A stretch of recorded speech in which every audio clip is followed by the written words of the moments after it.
আলহামদুলিল্লাহ, আল্লাহ পাকের দরবারে অসংখ্য শুকরিয়া যে আল্লাহ তাআলা আমাকে আমার মনের যে দীর্ঘদিনের একটা আশা ছিল যে আমি ইজতেমার ময়দানে বিবাহ করব, তো আল্লাহ তাআলা আমার ওই মনের বাসনা আসলে পূরণ করেছেন। এজন্য আমি অত্যন্ত আনন্দিত। আল্লাহ পাকের কাছে অসংখ্য অগণিত শুকরিয়া আদায় করি আলহামদুলিল্লাহ। পাশাপাশি আপনারা আমাদের জন্য দোয়া করবেন যাতে আমাদের দাম্পত্য জীবন সুখের হয়।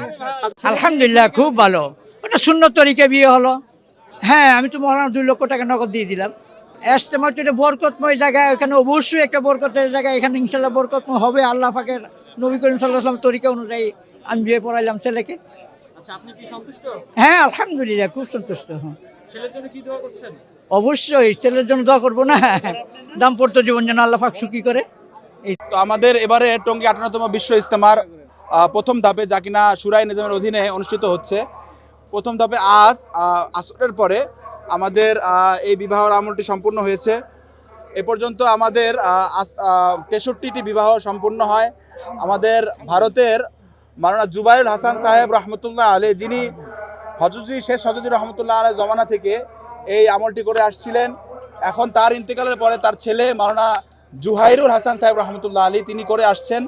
তো আজকেও উনি এই বিবাহের আমলটি করেন, বিবাহ পড়ান এবং বিবাহের আলহামদুলিল্লাহ ছেলে এবং মেয়ের পক্ষ থেকে অভিভাবক এখানে আসে।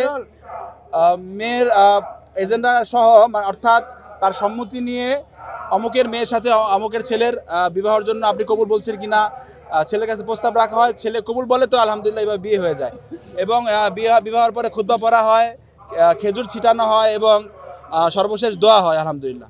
আলহামদুলিল্লাহ, অনেক ভালো লাগছে।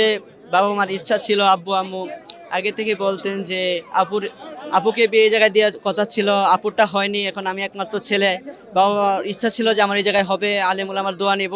ইনশাল্লাহ চেষ্টা করেছে, ইনশাল্লাহ এটা হয়েছে এবং সকলেই দোয়া করবেন আমাদের জন্য। না, আগে কখনো হয়নি, আমি তাকে কখনো দেখিনি, এখনো দেখিনি। এটা আমাদের ইসলামে জায়েজও নেই, আমরা এখনো দেখিনি। যখন তার ছবি দেখা হয়তো, ছবি দেখেছিলাম, এখনো তাকে দেখা হয়নি। বিবাহ একটি সুন্নাত আমাল। নবী সাল্লাল্লাহু আলাইহি ওয়াসাল্লাম এই কথা বলেছেন, যার মোটামুটি অর্থ এরকম: তোমাদের ভিতর যার সামর্থ্য আছে সেজন্য বিবাহ করে, যার সামর্থ্য নাই সেজন্য রোজা রাখে। এর দ্বারা সে গুনাহ থেকে বাঁচতে পারে, তার ঈমান মজবুত হয়। আর যে বিবাহ যত সাদাসিধা হবে সে বিয়ে তত বরকতময় হবে। তো আলহামদুলিল্লাহ, আমাদের দাওয়াত তাবলীগের এই মেহনতের ভিতরে এই জিনিসটাই শেখানো হয়, যাতে আরও সাদাসিধা জিন্দেগি যাপনের উপর আমি নিজেও উঠতে পারি, আমাদের সমস্ত কাজগুলা কর্মকাণ্ডগুলো হয়।